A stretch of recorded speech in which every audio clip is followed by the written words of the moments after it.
আসসালামু আলাইকুম, সবাইকে স্বাগতম জানাচ্ছি আমার আরেকটি রান্নার রেসিপি দেখার জন্য। আজকে আমি পাতিলে গরুর মাংস রান্না করছি। আর পাতিলে গরুর মাংস রান্না করার জন্য প্রথমে সরিষার তেলে পেঁয়াজটা ভেজে নিয়েছি। আর এরপর গরম মশলা দিয়েছি। গরম মশলাতে দিয়েছি ছোটো এলাচ, বড় এলাচ, দারুচিনি, তেজপাতা, লবঙ্গ। আর এগুলো দিয়ে ভালো করে ভেজে নিচ্ছি। তো হালকা করে ভেজে নিয়েছি। আর এখন আমি দিয়ে দিচ্ছি রসুন বাটা।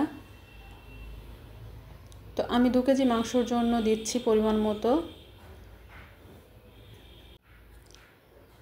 রসুন বাটা দিয়ে দিয়েছি। এখন আমি দিয়ে দিচ্ছি আদা বাটা। আর আদা বাটার তুলনায় রসুন বাটাটা একটু বেশি দিয়েছি।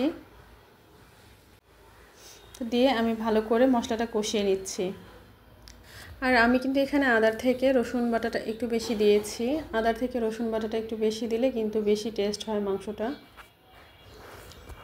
তো আদা রসুন বাটাটা আমি তো ভেজে নিয়েছি। এবার আমি গুঁড়ো মশলা দিয়ে দিচ্ছি। আর গুঁড়ো মশলাতে দিয়েছি মরিচ গুঁড়া পরিমাণ মতো, আর হলুদ গুঁড়া, আর এখন দিয়ে দিচ্ছি লবণ পরিমাণ মতো, আর জিরা গুঁড়া।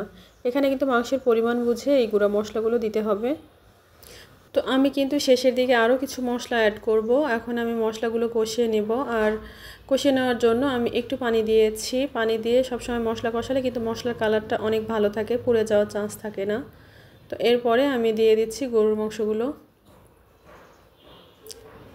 তো গরুর মাংসটা দিয়ে আমি ভালো করে গরুর মাংসটা কষিয়ে নিচ্ছি। আর এই পর্যায়ে আমি ভালো করে নেড়ে চেড়ে দিচ্ছি যেন মশলাগুলো গরুর মাংসর গায়ে গায়ে লেগে যায়। তো আমি অনবরত নেড়ে চেড়ে দিয়েছি। আর কিছুক্ষণ পরে দেখেন গরুর মাংস থেকে পানি বেরিয়ে এসেছে। তো এখন আমি ঢাকনা দিয়ে দিয়েছিলাম। ঢাকনা দিয়ে দেওয়াতে কিন্তু আরও পানি বেরিয়ে এসেছে। তো এই পানিগুলো শুকিয়ে আসা পর্যন্ত কিন্তু মাংসটা আমি কষিয়ে নিচ্ছি। আর মাংসটা অনবরত নেড়ে চেড়ে দিচ্ছি যেন নিচে লেগে না যায়। তো পানিগুলো কিছুটা শুকিয়ে এসেছে। এ পর্যায়ে আমি আলু দিয়ে দিচ্ছি। আর গরুর মাংস রান্নার ক্ষেত্রে তো আলু দিতেই হবে। আলুটা কিন্তু আমাদের অনেক পছন্দের গরুর মাংসতে। তো আলু দিয়েও আমি ভালো করে কষিয়ে নিচ্ছি মাংসটা। আর এ পর্যায়ে পানিগুলো শুকিয়ে এসেছে। আর মাংসতে আলু দিয়েও কষিয়ে নেওয়া হয়ে গিয়েছে। আর আমার রান্নার রেসিপিগুলো আপনাদের কেমন লাগে কমেন্টে কিন্তু অবশ্যই জানাবেন।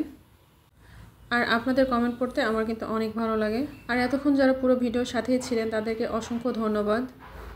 তো এ পর্যায়ে আমার মাংসটা কিন্তু কষানো হয়ে এসেছে। মাংস থেকে যখন তেল বেরিয়ে এসছে তখন কিন্তু মাংসটা পুরোপুরি কষানো হয়ে গিয়েছে। তো এখন আমি রান্নার জন্য পানি দিয়ে দিচ্ছি। আর রান্নার জন্য গরম পানি দিয়ে দিচ্ছি। আর এই পর্যায়ে কিন্তু গরম পানি দিয়ে দিয়েছি। আর গরম পানি দিলে কিন্তু রান্নার স্বাদটা ভালো থাকে। আর এখন দিয়ে দিচ্ছি গোটা রসুন। তো আমি গোটা রসুন দিয়ে ঢাকনা দিয়ে দিয়েছি। আর কিছুক্ষণ পরে ঢাকনাটা খুলে আমি চেক করে নিচ্ছি। তো পানিটা ফুটে উঠেছে। এখন আমি এই পর্যায়ে আরও জিরা গুঁড়া দিয়ে দিচ্ছি।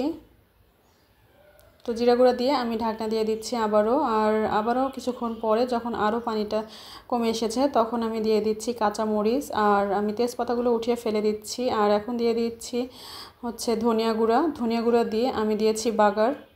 আর বাগারে পেঁয়াজ কুচি দিয়েছি আর গোটা জিরা দিয়েছি। তো এই পর্যায়ে চুলাটা বন্ধ করে দিয়েছি। আমার রান্নাটা কিন্তু হয়ে গিয়েছে।